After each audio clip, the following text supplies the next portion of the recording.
Welcome to சபாயா kitchen. இன்றைக்கி நம்ம கோட்டோட brain 65 தான் பார்க்க போகிறோம். எல்லாருமே பிரைன் வச்சு தொக்கு தான் பண்ணுவாங்க. நம்ம கொஞ்சம் டிஃப்ரெண்ட்டாக பண்ண போகிறோம். இதுக்கு தேவையான பொருள் பிரைன், அது ஒரு பிரைன் எடுத்திருக்கேன் நான். சால்ட், கார்ன்ஃப்ளவர் மாவு, மிளகாய் தூள், 65 மசாலா. இந்த 5 பொருளை வச்சு தான் நம்ம இன்றைக்கி இதை செய்ய போகிறோம். இப்போது இதை பிரைனை நல்லா வாஷ் பண்ணி எடுத்துக்கோங்க. வாஷ் பண்ணிவிட்டு நான் இந்த மாதிரி கத்தியை வச்சு சைடில், சென்டரில், பேக் சைடு எல்லா சைடும் லைட்டாக கீறி விட்டுக்கிறேன். ஏன்னா நம்ம செய்கிற மசாலா அதுக்குள்ளெல்லாம் போகிறதுக்காக தான் நம்ம இந்த மாதிரி பண்ணுறோம். இது ஃப்ரை பண்ணுற போது அந்த மசாலா உங்களுக்கு தனியாக வர மாதிரி இருக்கும். பட் ஆனால் அதோடைய டேஸ்ட்டு ஃபுல்லாமே உள்ளே இறங்கிடும்.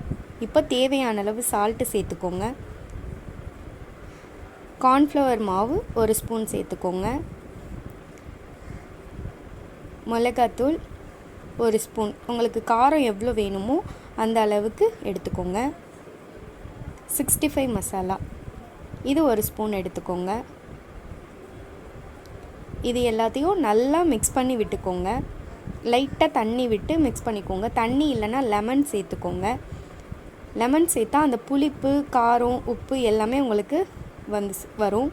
அதனால் உங்களுக்கு என்ன வேணுமோ அதை சேர்த்துக்கோங்க.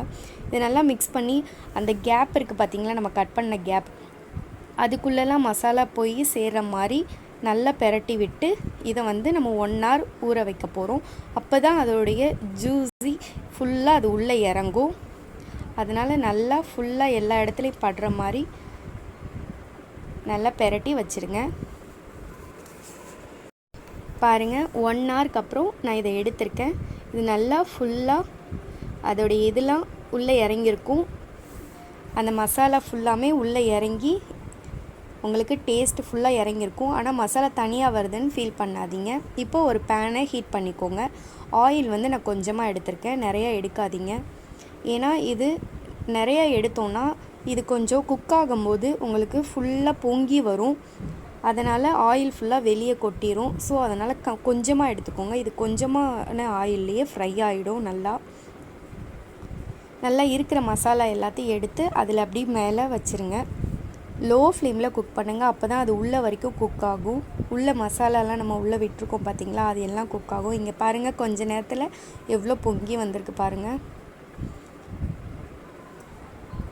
அடுத்த 5 minutesல இன்னும் பொங்கி வந்திருக்கு. ஏன்னா இது பொங்கி வரும். அதனால தான் நம்ம ஆயில் கம்மியாக எடுத்திருக்கோம்.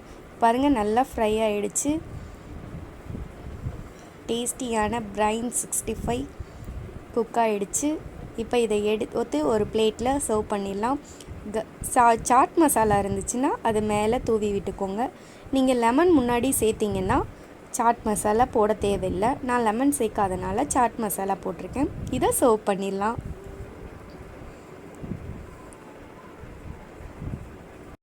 ஃப்ரெண்ட்ஸ், லைக் பண்ணுங்கள், ஷேர் பண்ணுங்கள், மறக்காமல் சப்ஸ்கிரைப் பண்ணுங்கள்.